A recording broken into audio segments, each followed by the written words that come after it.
Hello, welcome to the 2021 Wisdom paper presentation for our paper Unifying Online and Counterfactual Learning to Rank, a novel counterfactual estimator that effectively utilizes online interventions. My name is Harrie Oosterhuis. I'm an assistant professor at the Radboud University.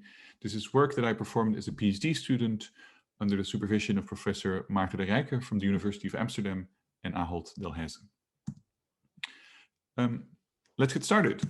So this is a paper in the field of unbiased learning to rank, which encompasses methods that learn from user clicks on rankings, where we want to learn from those clicks while also correct for interaction biases. Traditionally, there have been two families of approaches to doing this. One is online learning to rank, where you correct for bias by randomizing results through online interventions.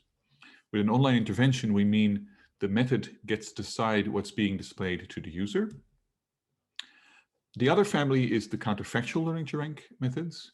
These methods learn from historical click data. So this is data that has been gathered in the past. And we can't change anything about it. So the method cannot perform any interventions. These methods learn by inferring a model of the user behavior, a model of the bias, and then correct according to that model. Now, what are these interaction biases? The ones that we tackle in this paper are threefold. First, we have position bias, very well-known bias that occurs because users are more likely to examine higher ranked results than lower ranked results, and therefore also more likely to click them, even though these results might not be more relevant. Item selection bias, if we have a top K ranking scenario, people cannot click on items that are outside of the top K. So this selection of the top K imposes a heavy bias on what can and cannot be clicked. Then we have trust bias. Users trust search engines, so they're more likely to click incorrectly on a higher ranked item. This is on top of position bias. For all of these biases, there have been solutions proposed in the past. What we're missing right now is a single solution to all three of these biases at once, so to solve them simultaneously. And that's where we start. So the first method we introduce is an intervention-oblivious estimator. The reason we call it intervention-oblivious will become apparent when we are further in the presentation. But this is the first estimator that corrects for all three types of bias. The starting assumption here is that clicks follow an affine model. This is a model that can capture all three of these biases at once.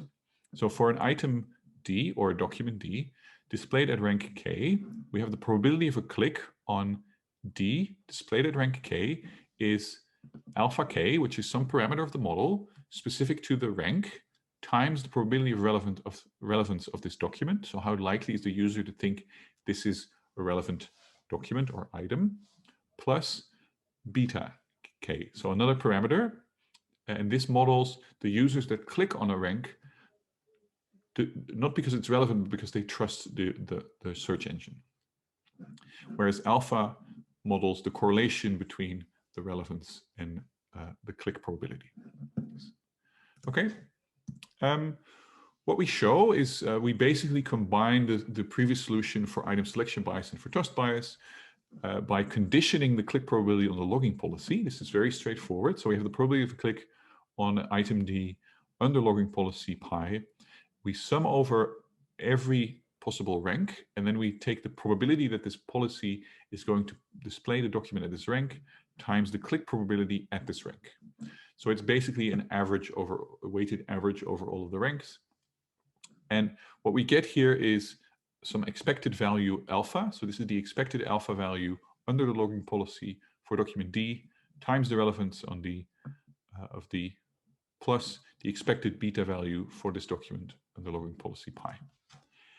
The estimator makes use of the fact that this is a transformation we can inverse. We can do the inverse, and this is where the intervention-oblivious estimator comes from. It's based on the idea that you can get the relevance probability by taking the click probability minus this expected beta value and taking that number divided by the alpha value. If you want to see the exact estimator, read the paper, but it's based on this very straightforward intuition.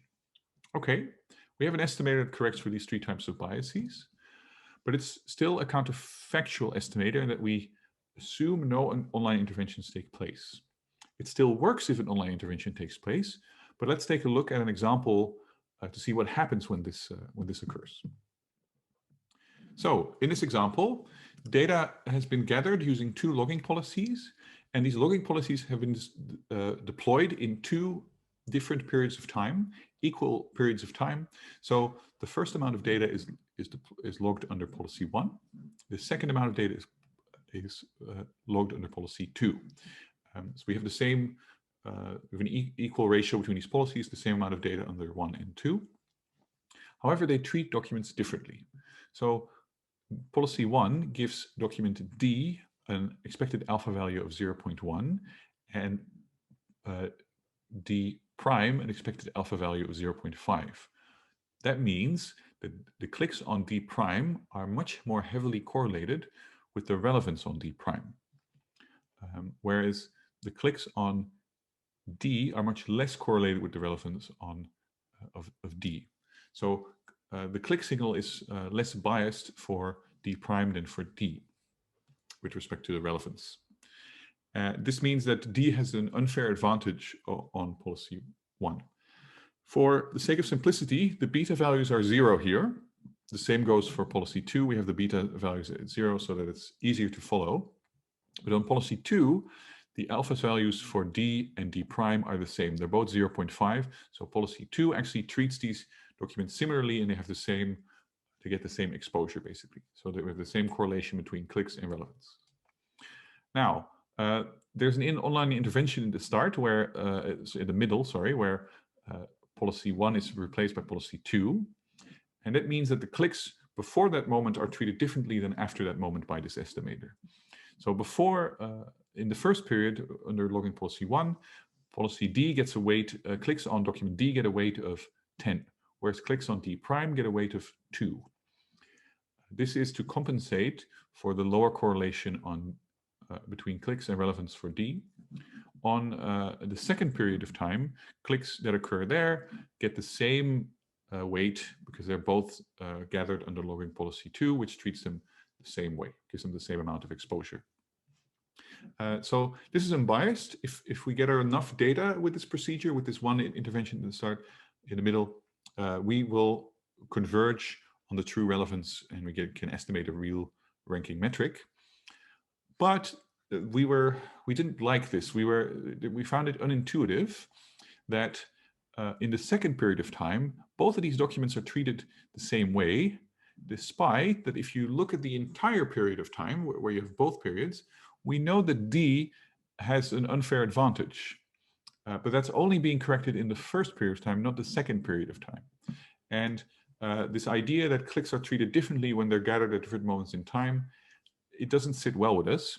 Also, the fact that these weights are only based on a single logging policy and they're completely oblivious to any changes in the logging policy over time.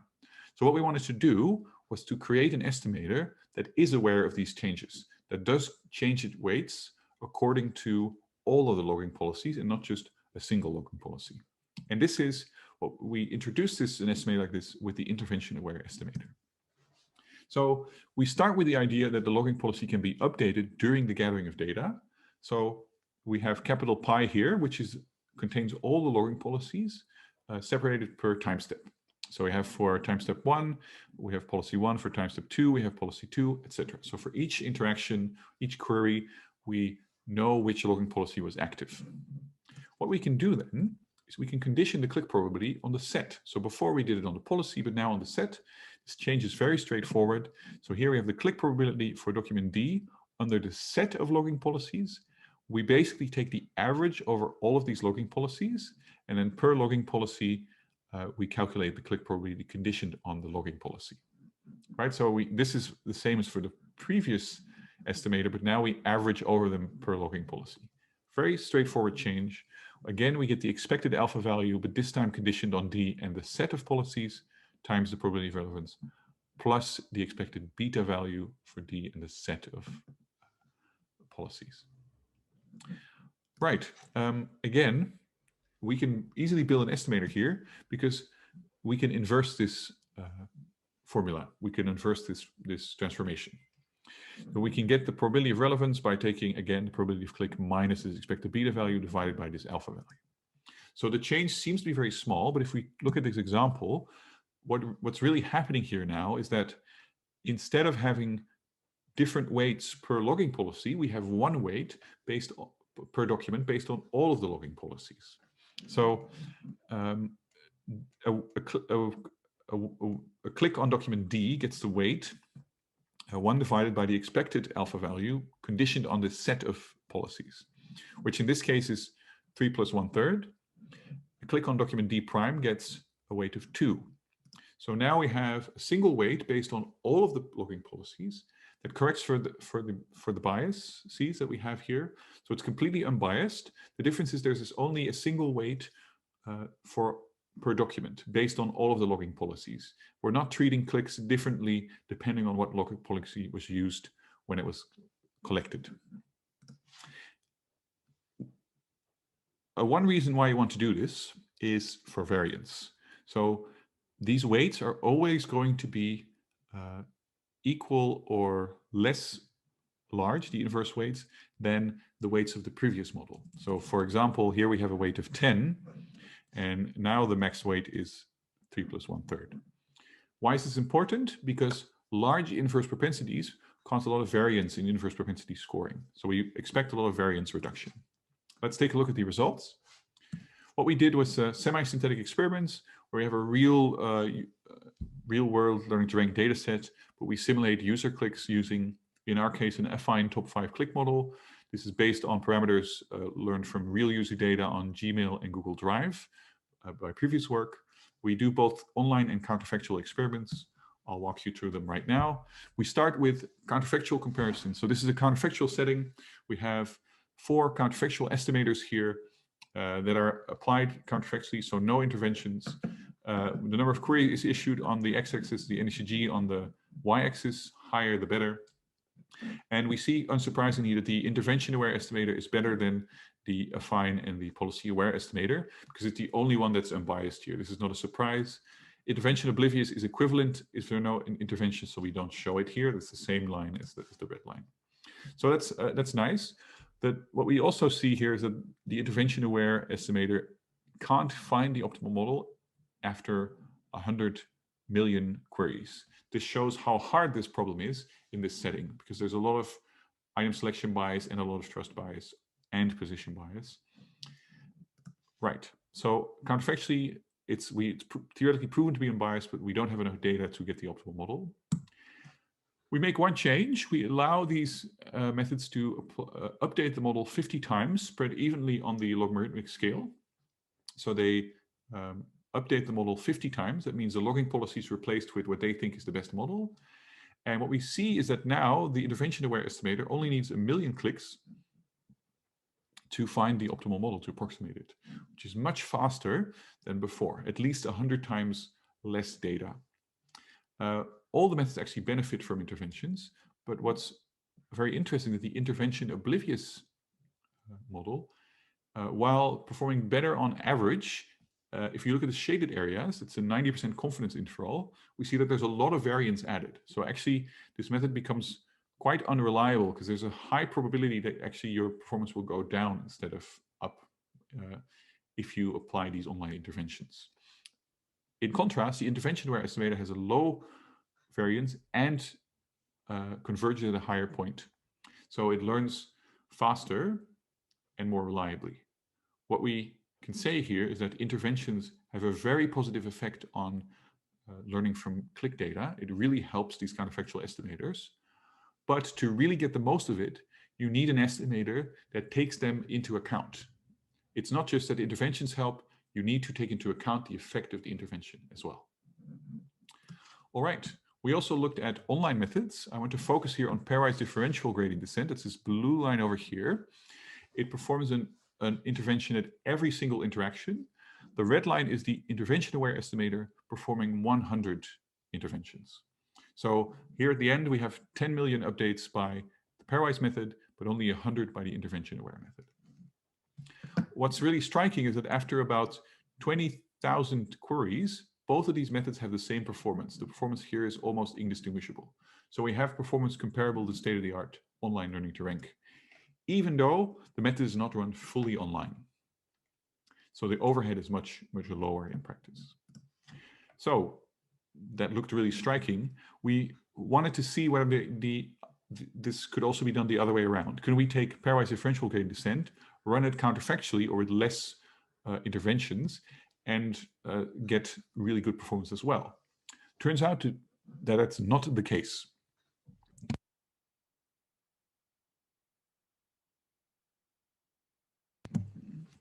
What you see here is the blue line is still pairwise differential gradient descent, run fully online. The orange line is with 100 interventions, and the purple striped line is run counterfactually. We see that when not run fully online, it cannot converge on the optimal model, and at some point, adding more data deteriorates the performance. This is not overfitting, because the online model doesn't have this problem. If it was overfitting on the data, all three lines would have this problem. This is bias. So these methods are biased, and if we run them for a long amount of time, we can really see this because the performance starts to deteriorate. This means that this is a terrible choice for counterfactual learning to rank in the real world, because adding more data can actually make your performance worse. It biases the method. So you shouldn't apply this method, and because there's a high chance that if you have it running, if you're gathering more data and updating this method, you're actually going to deteriorate the performance. That's why we conclude that pairwise differential gradient descent is not a good choice for counterfactual learning to rank, even though at times it seems to perform better. It has a higher performance than the intervention-aware estimator, as you can see here. So the green line is the intervention-aware estimator counterfactually. The difference is, for the intervention-aware estimator, we have theoretical guarantees, and we've never observed it deteriorate in the performance. We know that in these scenarios it won't, due to the theory. Okay, with that I want to wrap up. So in this presentation, in this paper, we've introduced the intervention-aware estimator. It's the first estimator designed for both counterfactual and online scenarios. It's the most reliable choice for counterfactual learning, and has online performance comparable to the state-of-the-art. So both in the counterfactual learning to rank and online learning to rank, we think it's the best choice. Pairwise differential gradient descent is not reliable when not applied fully online, as we've shown. So it's a really good reason not to use this method when you can't apply it fully online. For the first time ever, we have a single method that seems to be the best choice for both online and counterfactual learning to rank. We kind of have a bridge between these two areas, and it could be that in the future these areas don't need to be separated areas anymore. But instead, we're only talking about methods that learn from clicks, not about online versus counterfactual methods. We invite you to continue our work. All of our code is made publicly available at this on GitHub, following this link. And with that, I want to thank you for your attention. Thanks for watching, and I hope to see you again some other time. Goodbye.